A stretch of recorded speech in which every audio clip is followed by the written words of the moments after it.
O que é diferente no mundo dos pães sem glúten, né? E dos bolos também? A primeira diferença é que a gente não vai fazer esses pães com apenas uma farinha. Geralmente a gente precisa combinar as farinhas, né? A gente não consegue pegar uma receita que tem farinha de trigo e colocar somente farinha de arroz, porque não vai conseguir dar a mesma liga, não vai conseguir ter o mesmo resultado final. Então a gente precisa de uma composição de farinhas, certo?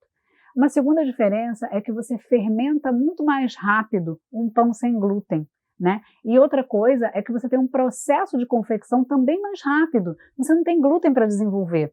Então, a simples mistura bem feita, né, quando você agrega, principalmente utilizando uma batedeira, você já tem essa massa sendo feita de uma maneira muito rápida, ao contrário dos pães com glúten, que você precisa de muito tempo para estruturar a massa, né, batendo, às vezes você precisa para alguns tipos de pão realmente muito tempo. O pão sem glúten não, ele já é mais rápido, mais prático de fazer, tanto na confecção e manipulação da massa, quanto também na fermentação.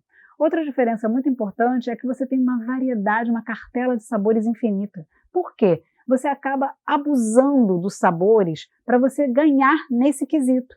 Então você acaba ficando muito mais criativo para agregar sabor e textura nesse tipo de pão. A gente começa a ficar mais ousado, ao contrário dos pães com glúten, que a gente acaba ficando sempre no básico, né? Não tem muita variação.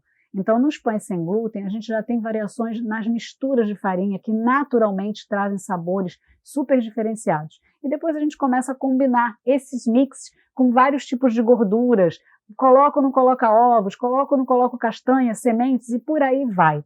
Então, o mundo sem glúten é um mundo riquíssimo e onde você pode ficar satisfeito comendo pouco, porque esses pães são extremamente proteicos, extremamente saborosos e você acaba tendo uma fatia, muitas vezes, com muita quantidade de nutrientes. E aquilo te sacia. E aí você não tem vontade de ficar comendo muita quantidade. Então, olha aí, a gente tem muitas diferenças no universo dos pães e dos bolos sem glúten. Aproveita e começa logo a fazer.